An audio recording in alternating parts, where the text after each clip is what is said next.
Probability में एक तो पुराने फॉर्मूले हैं, पी ए यूनियन बी, जो होता है P A plus P B minus P A intersection B.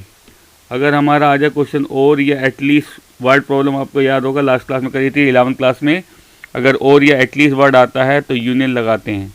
अगर एंड या बोथ आ जाए दो स्टेटमेंट के बीच में तो हम क्या लगाते हैं, इंटरसेक्शन। ठीक है। अगर ओनली ए बोलता है या ए बट नॉट बी बोलता है या ए माइनस बी कहता है निकालने के लिए, या ए इंटरसेक्शन बी डैश कहता है, तो that is equals to P A minus P A intersection B. ठीक है।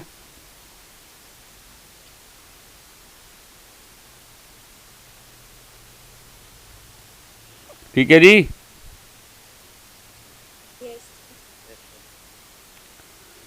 अगर कहता है ओनली बी, अगर दो इवेंट है, एक को ए लेते हैं एक को बी, जैसे टी और कॉफ़ी बाद क्या नाम है, टी और कॉफ़ी वाले थे तो एक को ए लेते थे एक को बी, तो ओनली बी कहता है, मान लो ओनली कॉफ़ी कहता है, कॉफ़ी को बी लिया है, तो कुछ इस तरीके से आएगा, या B but not A, coffee but not tea, या बी माइनस ए से निकालने के लिए कहा है, या ए इंटरसेक्शन बी, जिसे हम बी इंटरसेक्शन ए डैश भी लिख सकते हैं, बात एक ही आगे पीछे लिखे हैं, that is equals to P B minus P A intersection B. तो ये फॉर्मूला होता है, इसमें ये फॉर्मूला होता है। इन सब का मतलब एक ही है, सबकी वैल्यूज़ यही होती है, इन सब की वैल्यूज़ भी यही होती है। नाइदर ए नॉर बी कहता है, या मान लो A dash intersection B dash कहता है, या not A and not B बोलता है, तो that is equals to what, 1 minus P A union B. ये आपको कहता है नोट ए और नोट बी, या ए डैश यूनियन बी डैश, तो उसकी वैल्यू होती है ये। ये फॉर्मूले सारे 11th के हैं। इस साल जो है वो एक तो है पहला इंडिपेंडेंट इवेंट, आपको इंडिपेंडेंट इवेंट्स फाइंड करने के लिए कहता है या वेरीफाई करने के लिए कहता है, या इंडिपेंडेंट इवेंट दे रखे हैं। अगर ए इंटरसेक्शन बी की probability P A into P B के आ जाए तो आप कह देंगे A and B are independent, यानी कि this is the condition of independent. A intersection B की probability P A into P B के इक्वल होता है। म्यूचुअली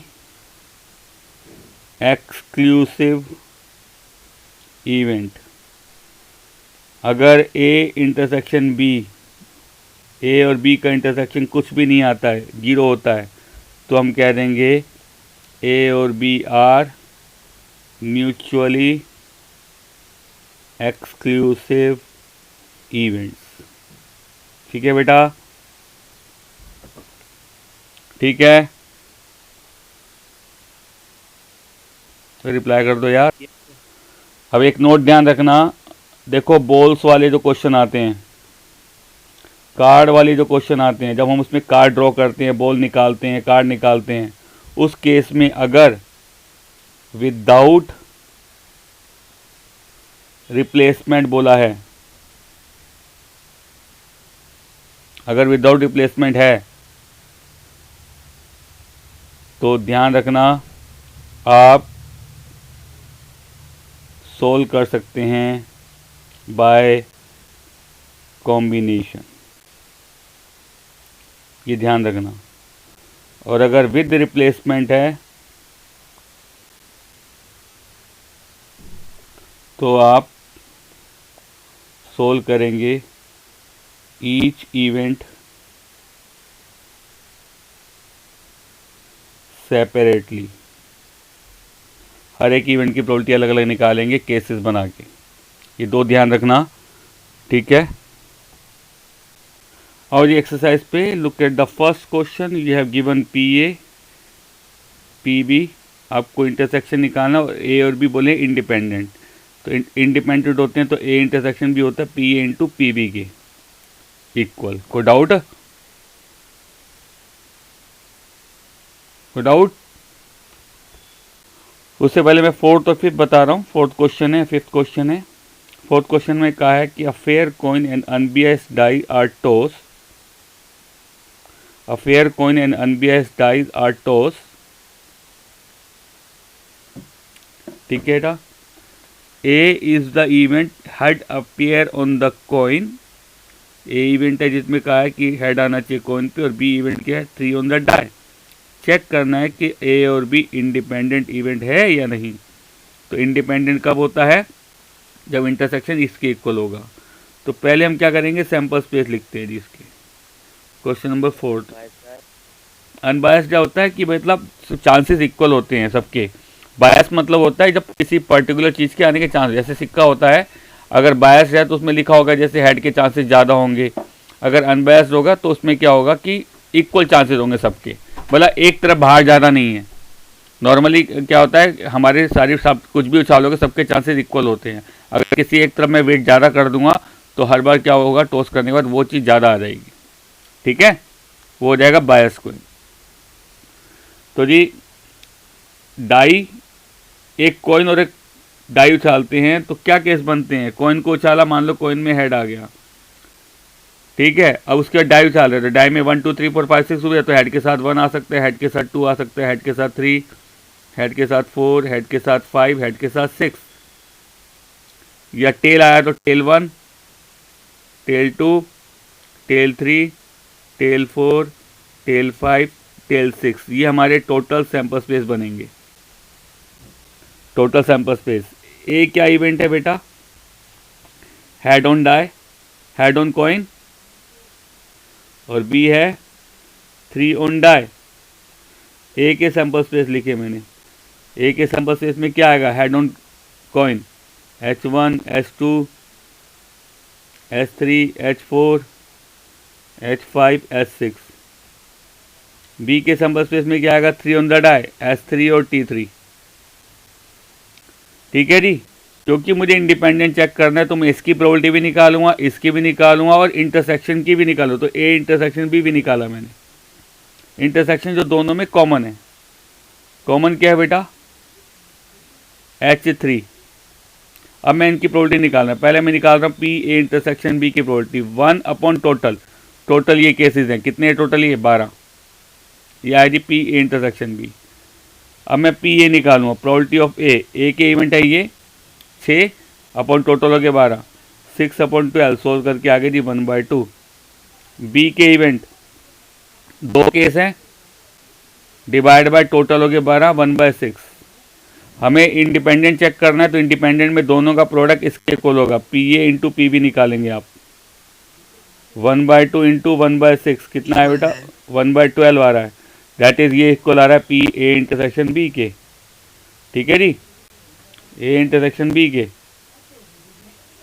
तो आप कह सकते हैं A and B are independent, ठीक है जी। कोई डाउट? कोई डाउट? क्वेश्चन नंबर 5 कहा है कि a die mark 1 2 3 on red and 4 5 6 in green. एक डाई पे रेड कलर से ये लिखा हुआ है, ग्रीन कलर से लिखा हुआ है। एक डाई को उछालते हैं, टोटल सैंपल स्पेस आते हैं बेटा 1 2 3 4 5 6, ये रेड और ये ग्रीन, ठीक है। ए इवेंट क्या है, even number, even number on even number यानी कि 2 4 6। बी इवेंट क्या है, रेड नंबर इज रेड। अब रेड नंबर आना चाहिए, यानी कि बी में हमारे रेड नंबर वाले आने चाहिए, रेड नंबर है 1 2 3। कोई डाउट? इसमें भी चेक करना है कि क्या इंडिपेंडेंट है या नहीं है। तो इंडिपेंडेंट में इनका इंटरसेक्शन निकालेंगे। इंटरसेक्शन में क्या आएगा बेटा, इंटरसेक्शन में क्या आएगा, सिर्फ 2। प्रोबेबिलिटी ऑफ ए इंटरसेक्शन भी निकाली आपने, 1 बाय टोटल हो गया 6। कोई डाउट? इंडिपेंडेंट के लिए प्रोबेबिलिटी ऑफ ए भी निकालते हैं, 3 upon total 1/2। Probability of B निकाली 3 अपॉन 6, ये भी 1/2। अब इन दोनों का प्रोडक्ट निकालेंगे, P A into P B, 1/2 into 1/2 कितना है बेटा, 1/4। कोई डाउट यहाँ तक किसी को? तो ये इक्वल नहीं आ रहा है, P A into P B जो है not equals to P A intersection B, तो इसका मतलब A and B are not independent. कोई डाउट? नो। जैसे ये वाला क्वेश्चन है, second, 2 cards are drawn at random without replacement, और मैंने क्या बताया बेटा, अगर विदाउट रिप्लेसमेंट आ जाए तो आप क्या कर सकते हैं, कॉम्बिनेशन से कर सकते हैं, और आप सेपरेटली भी प्रोबेबिलिटी निकाल सकते हैं। मैं दोनों मेथड बता रहा हूं। तो कह रहा है 2 कार्ड निकाले हैं without replacement from a pack of 52 card, 52 card के पैक है, उसमें से 2 कार्ड आपने निकाले हैं। प्रोबेबिलिटी निकालनी है बोथ आर ब्लैक, दोनों क्या होने चाहिए, ब्लैक होने चाहिए। दोनों क्या होने चाहिए बेटा, ब्लैक होने चाहिए। ठीक है जी, प्रोबेबिलिटी निकालनी है बोथ ब्लैक। सीधा आप क्या करेंगे, ऊपर लिखेंगे ब्लैक कार्ड कितने हमारे पास, कार्ड के अंदर ब्लैक कार्ड कितने होते हैं बेटा, 26, 26। हाँ जी, यस 26 में से कितने निकाल रहा हूं, 2, तो 26C2 अपॉन टोटल कार्ड कितने, 52 अपॉन C2। आप डायरेक्टली ऐसे कर लेंगे। अब ये आप सोल्व कैसे करेंगे, एनसीआर का फॉर्मूला 11th में पढ़ा था, n factorial upon n minus R और r फैक्टोरियल। आप इसको सेपरेट लिख दो, यह है फेवरेबल इवेंट और इसको लिखेंगे आप टोटल इवेंट। तो डाउट, उसके बाद अगले स्टेप में ये लिख देना फेवरेबल अपॉन टोटल करके। कोई डाउट? या मैं ऐसे निकाल सकता हूं प्रोबेबिलिटी बोथ ब्लैक की, ये हम अलग अलग भी निकाल सकते हैं, मतलब पहले ब्लैक का पहला ब्लैक निकाला, उसकी प्रोबेबिलिटी ऑफ फर्स्ट ब्लैक, फिर दोबारा निकाल दी प्रोबेबिलिटी ऑफ सेकंड ब्लैक। पहले ब्लैक की प्रोबेबिलिटी होगी बेटा 26 अपॉन 52, दूसरे वाले ब्लैक की होगी 25 अपॉन 51। क्यों? क्योंकि हमने विदाउट रिप्लेसमेंट कहा है कि जो कार्ड आपने पहले निकाला है वो वापस नहीं डालेंगे, उसको बाहर रख देंगे। बाहर रख देंगे तो रिमेनिंग मेरे रह जाएंगे टोटल 51 और ब्लैक रह जाएंगे 25, और 25 में से कोई भी आ सकता है। Is that clear? Is that clear? Yes sir. Question number 3 है। थर्ड क्वेश्चन में क्या कहा है, अ box of oranges inspected bye examining 3 randomly selected orange drawn without replacement. कि हम ऑरेंजेस को सिलेक्ट कर रहे हैं, बॉक्स है ऑरेंजेस का, उसको एग्जामाइन कर रहे हैं 3 ऑरेंज निकाल कर, मतलब जितने भी ऑरेंज है हम सिर्फ 3 निकालेंगे, उसमें जितने भी चाहे ऑरेंज हो सिर्फ 3 निकालेंगे, एक एक करके। पहले एक निकाला, दूसरा और फिर तीसरा। ये होता है विदाउट रिप्लेसमेंट। निकाला, देखा, बाहर रख दिया, बॉक्स के अंदर नहीं रखा। अगर बॉक्स के अंदर वापस रख देते हैं तो रिप्लेसमेंट, अगर बाहर रख देते हैं तो विदाउट रिप्लेसमेंट। विदाउट रिप्लेसमेंट में हमारे अंदर जो है बचे हुए कम होते चले जाएंगे। Is that clear? Yes sir. कह रहा है if all the 3 oranges are good, अगर तीनों के तीनों ऑरेंजेस गुड हैं तो box is approve for the sale. अगर तीनों ऑरेंजेस ठीक निकल गए तो अप्रूव होगा सेल के लिए, अदरवाइज एक भी ऑरेंज अगर खराब है तो रिजेक्ट हो जाएगा। ठीक है, तो प्रोबेबिलिटी निकालनी है box containing 15 oranges out of which 13 are good and 3 are bad, approve for the sale. Sale के लिए अप्रूव हुआ। 15 ऑरेंजेस का बॉक्स है जिसमें इतने सही और इतने खराब है, 12 सही और 3 खराब है, और वो सेल के लिए अप्रूव हो गया। सेल के लिए अप्रूव हो गया, इसका मतलब जो हमने 3 ऑरेंज निकाले हैं वो गुड होने चाहिए। ठीक है, टोटल ऑरेंजेस कितने हैं बेटा, 15, गुड है हमारे 12 और बैड कितने हैं, 3। पहले मैं निकाल रहा हूं टोटल इवेंट, क्योंकि ये विदाउट रिप्लेसमेंट है तो 15 में से 3 निकाल दे, 15C3। क्लियर है बेटा? फेवरेबल इवेंट, 3 ऑरेंजेस कौन से निकलेंगे, गुड या बैड?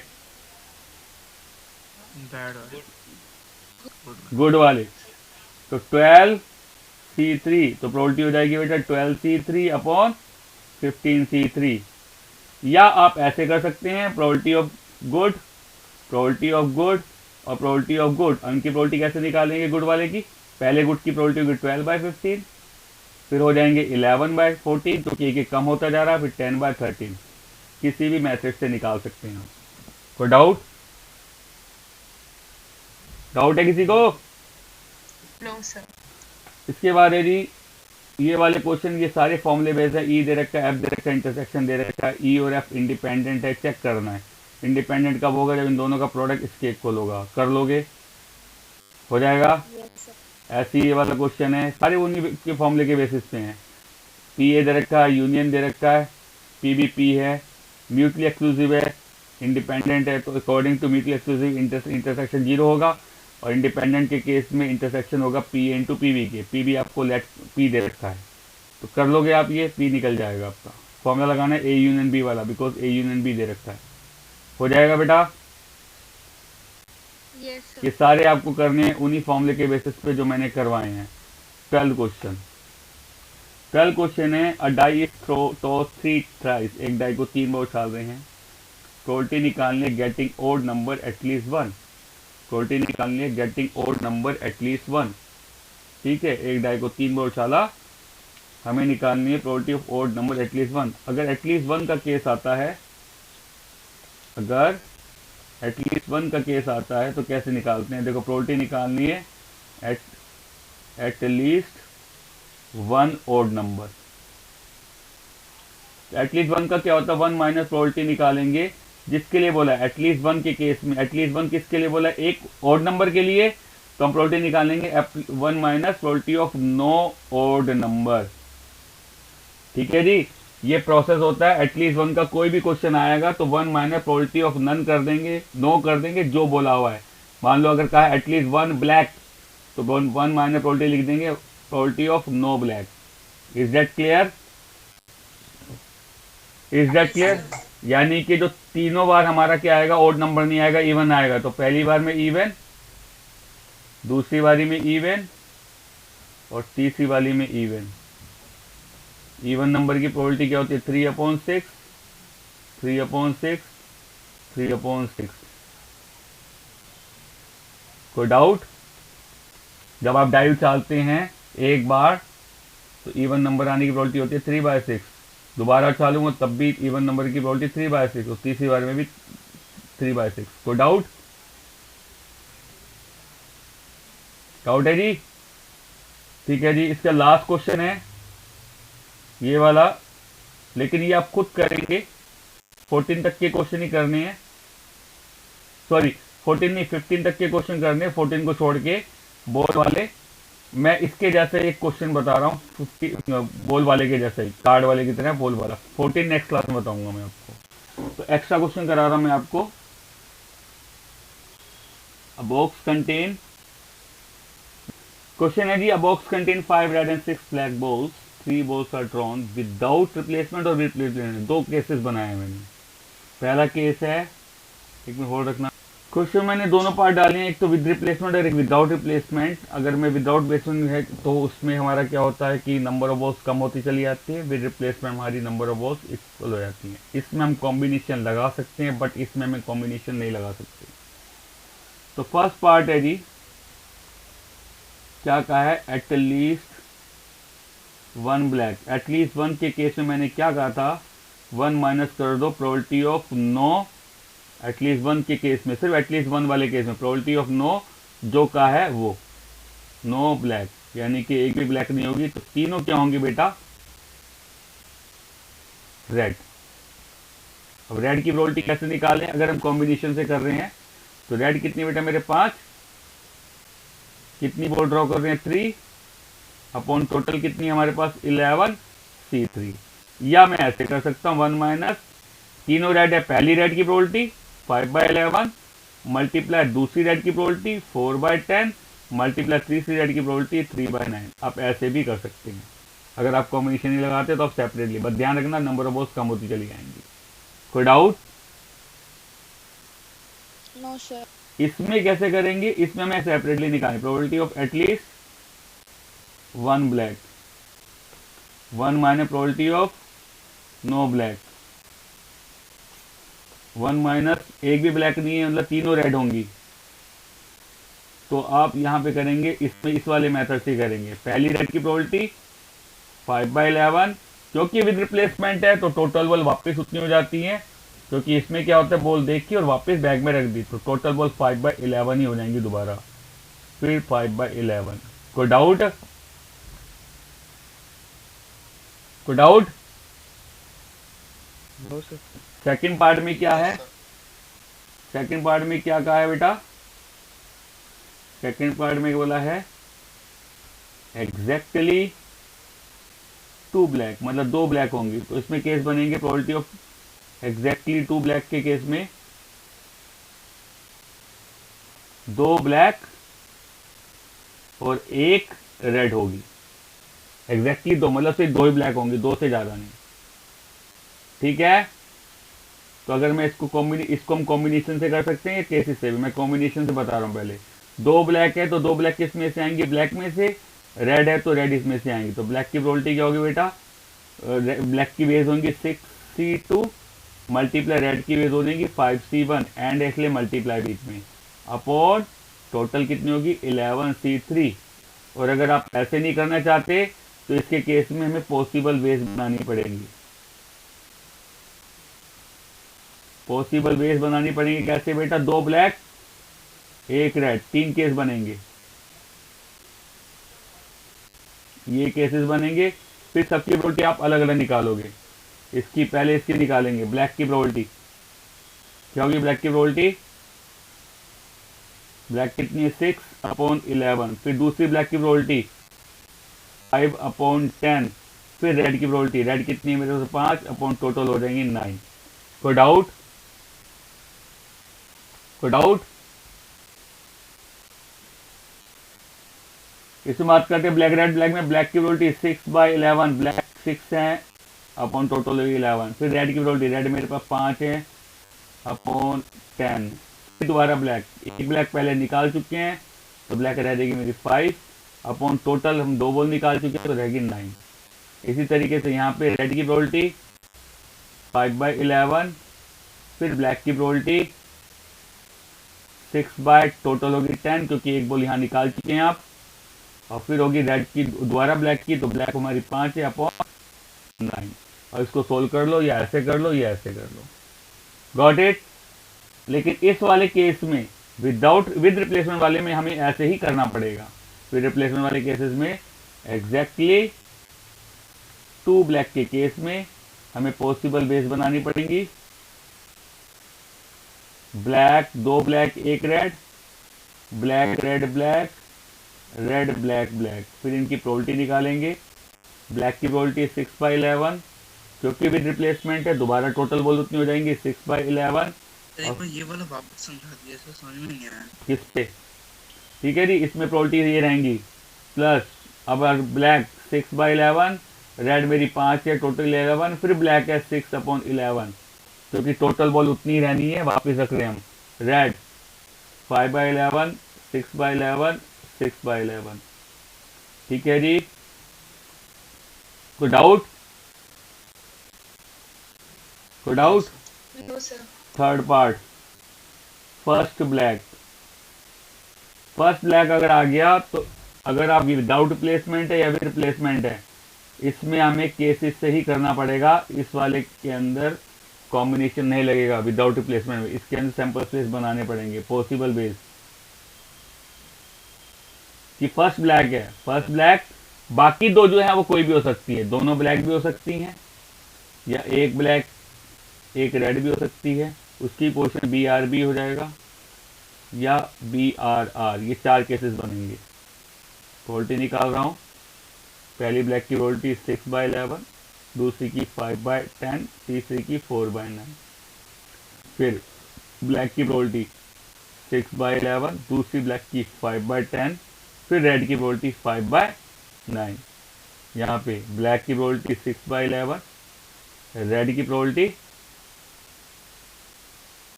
5/10, फिर ब्लैक की प्रोबेबिलिटी 5/9, क्योंकि ब्लैक एक यहाँ निकाल चुके हैं, 6 थी 5 रह गई, और टोटल 2 बॉलें निकाली इसलिए 9। फिर ब्लैक 6/11, रेड मेरी 5, टोटल रहेगी 10, फिर दूसरी रेड की प्रोबेबिलिटी 4/9। इसमें भी हमारे फोर्थ वाले केस में सेम केसेस बनेंगे, थर्ड वाले में सॉरी सेम केसेस, यही सारे मैं डायरेक्ट प्रोबेबिलिटी लिख रहा हूँ। ब्लैक की प्रोबेबिलिटी 6/11, दूसरी ब्लैक की प्रोबेबिलिटी भी 6/11, तीसरी की भी 6/11, इसमें टोटल बॉल उतनी रहती है। ब्लैक की प्रोबेबिलिटी, दूसरी ब्लैक की, और फिर रेड है 5/11। ब्लैक रेड ब्लैक, फिर ब्लैक, फिर दोनों रेड 5/11 5/11। कोई डाउट बच्चों? उसका केस है एट मोस्ट 2 ब्लैक। अब इसको हम कॉम्बिनेशन से भी कर सकते हैं। एट मोस्ट 2 ब्लैक वाला जो केस है इसको हम कॉम्बिनेशन से भी कर सकते हैं फोर्थ वाले को। अब एट मोस्ट वाले केस में इस वाले के अंदर कॉम्बिनेशन लगा सकते हैं, मतलब इसका 2 केस बनेंगे, 2 ब्लैक 1 रेड, या 1 ब्लैक 2 रेड, या तीनों के तीनों रेड। ये केसेस बनेंगे जी। एट मोस्ट 2 ब्लैक मतलब 2 ब्लैक या 2 ब्लैक से कम, 2 ब्लैक 1 ब्लैक और 9 ब्लैक, 3 रेड, मतलब तीनों की तीनों हमारी क्या होंगी, रेड बॉल्स होंगी। अब इसकी प्रोबेबिलिटी क्या होगी, आप कॉम्बिनेशन से करोगे इसको इसको और इसको, कॉम्बिनेशन मतलब 2 ब्लैक की, ब्लैक कितनी मेरे पास 6C2 मल्टीप्लाई रेड है 5C1 और है इसलिए और के लिए प्लस, फिर 1 black 6C1 multiply 2 red 5C2, फिर प्लस तीनों रेड हैं 5C3 अपॉन टोटल का 11C3। नहीं तो आप सैंपल स्पेसिस की कर सकते हैं इसमें, जैसे यहाँ बता रहा हूँ पॉसिबल वेज। अगर हमारा विदाउट रिप्लेसमेंट तो हमें पॉसिबल वेज बनानी पड़ेंगी। 2 ब्लैक 1 रेड के 3 केस बनेंगे, ये होगी 2 ब्लैक 1 रेड, या 1 ब्लैक 2 रेड, इसके भी 3 केस, या तीनों रेड। अब सबकी प्रोबेबिलिटी निकाल लो आप, इसकी इसकी इसकी सबको प्लस करते रहो। प्रोबेबिलिटी आएगी क्या बेटा, इसकी प्रोबेबिलिटी बेटा 6/11 मल्टीप्लाई 6/11 मल्टीप्लाई 5/11, इसकी आ गई प्लस ये वाली 6/11 रेड की 5/11, फिर ब्लैक है 6/11, उसके बाद प्लस करके रेड ब्लैक ब्लैक 5/11 6/11 6/11, फिर ready black red red 6/11 5/11 5/11, red black red 5/11 6/11 5/11। Clear है बच्चों? Yes, sir. और फिर आएगा बेटा 5/11 5/11 5/11। अगर आप यही इस वाले मेथड से करना चाहते हो तो वो ध्यान रखना, जैसे यहाँ पे अलग अलग प्रोबेबिलिटी निकाली है, इसकी होगी बेटा 6/11, दूसरे की हो जाएगी 5/10, फिर 5/9, ऐसे ये करके इस वाले मेथड से करते हैं, बट वो थोड़ा लेंथी हो रहा है रिप्लेसमेंट में। क्लियर है? मोस्ट इंपॉर्टेंट कंसेप्ट है ये वाला, ठीक है? तो आपको करनी है 13.2 1 से लेके 15 तक, लिविंग क्वेश्चन नंबर 14। ये आपका होमवर्क है जी।